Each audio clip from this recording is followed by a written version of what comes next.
पूरी धाम से थोड़ी दूरी पर शांतिपुर नाम का एक छोटा सा गांव था।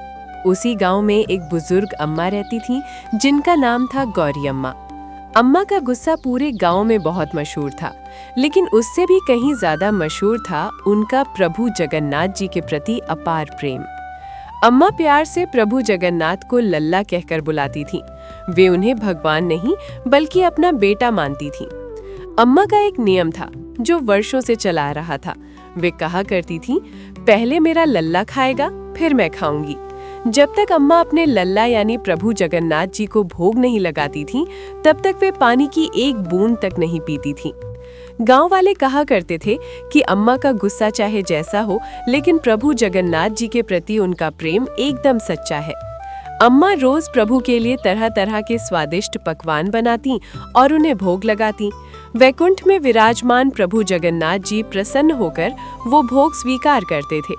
ये सिलसिला बहुत समय से चल रहा था। एक दिन प्रभु जगन्नाथ जी ने सोचा, मैं अम्मा के प्रेम और निष्ठा से अत्यंत प्रसन्न हूँ। अब समय आ गया है कि मैं उन्हें उनके प्रेम का फल दूं। वो दिन भी आ पहुंचा। उस दिन अम्मा रोज की तरह रसोई में चूल्हा जलाते हुए बोली, आज मैं अपने लल्ला के लिए स्वादिष्ट खीर बनाऊंगी।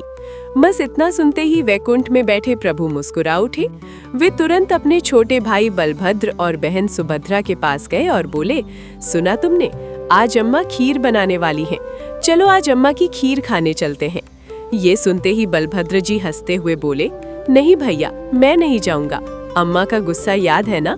सुभद्रा जी ने भी सिर हिलाते हुए कहा, भैया मैं भी नहीं जाऊंगी। प्रभु ने पूछा, क्यों भला?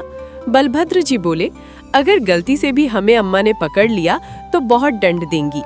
ये सुनकर प्रभु जगन्नाथ हंसते हुए बोले, डरपोक कहीं के, मैं अकेला ही जाऊंगा और अम्मा के हाथों की बनी खीर खाऊंगा। उधर अम्मा ने भगोना भर कर खीर बना ली। खीर की खुशबू पूरे घर में फैल गई। अम्मा जैसे ही रसोई से थाली लेने बाहर गईं, उसी समय प्रभु जगन्नाथ एक छोटे सुंदर बालक के रूप में उनके घर प्रकट हो गए।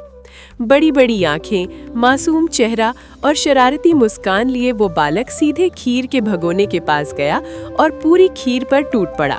खाते खाते वो बोला, वाह अम्मा, आपकी खीर तो मक्खन से भी मीठी है। इतने में अम्मा लौट आईं। उन्होंने देखा कि एक बच्चा उनकी बनाई हुई खीर खा रहा है। वे तुरंत दौड़ कर आईं और बच्चे को पकड़ लिया। गुस्से में बोली, अरे ओ नालायक, ये क्या किया तूने? ये खीर मैंने अपने लल्ला के लिए बनाई थी। तूने मेरी सारी मेहनत बर्बाद कर दी। अम्मा का गुस्सा आसमान छूने लगा। प्रेम में अंधी अम्मा ये पहचान ही नहीं पाई कि सामने स्वयं उनके लल्ला प्रभु जगन्नाथ खड़े हैं। अम्मा ने बच्चे की कमर में रस्सी बांधी और उसे खूंटे से बांध दिया। फिर बोली, चल उठक बैठक कर। बालक मुस्कुराते हुए उठक बैठक करने लगा। अम्मा ने जब उसे हंसते देखा तो वे और भड़क गईं। एक तो शरारत की है और ऊपर से हंसता है। आने दे तेरे माँ बाप को, उनकी भी खबर लेती हूँ। उधर वैकुंठ में बैठे बलभद्र जी और सुभद्रा जी ये सब देख रहे थे। सुभद्रा जी बोली, क्यों भैया, हमने मना किया था ना? बलभद्र जी हंसते हुए बोले, अब झेलो अम्मा का गुस्सा। अम्मा गुस्से में बड़बड़ाती रहीं, मैंने कितने प्यार से अपने लल्ला के लिए खीर बनाई थी और इस शरारती बच्चे ने सब खराब कर दिया। तभी प्रभु ने अम्मा की आंखों में आंसू देखे, उनसे रहा नहीं गया। वे मुस्कुराते हुए बोले, अम्मा, आपने ही तो कहा था कि आज आप अपने लल्ला के लिए खीर बनाएंगी और उसे खिलाएंगी, तो फिर जिस लल्ला के लिए खीर बनी है वही पहले खाएगा ना? फिर शरारत से बोले, पहले आप खुद खाने को बुलाती हो और फिर खाने पर दंड भी देती हो। ये सुनते ही अम्मा स्तब्ध रह गईं। उनकी आंखों में आंसू भर आए, होंठ कांपने लगे और वे फूट फूट कर रोने लगीं।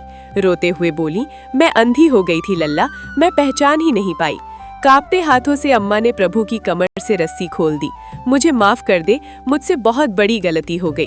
प्रभु अम्मा के पास आए, अपने हाथों से उनके आंसू पोंछे और प्यार से बोले, अम्मा, जिस माँ का प्रेम इतना सच्चा हो वो भगवान को रस्सी से नहीं अपने प्रेम से बांध लेती है। आपने मुझे दंड नहीं दिया बल्कि माँ होने का अधिकार दिखाया है। ये सुनकर अम्मा ने प्रभु को कसकर अपने सीने से लगा लिया। अब ना कोई गुस्सा था, ना कोई शिकायत, सिर्फ माँ का निस्वार्थ प्रेम। तभी से कहा जाता है, जहाँ भक्ति नियम नहीं देखती, वहाँ भगवान शरारती बच्चे बनकर माँ की डांट को भी आशीर्वाद समझकर सह लेते हैं। अगर ये कहानी आपको अच्छी लगी हो तो वीडियो को लाइक करें, चैनल को सब्सक्राइब करें और कमेंट में जय जगन्नाथ जरूर लिखें। मिलते हैं अगली वीडियो में, तब तक के लिए जय जगन्नाथ।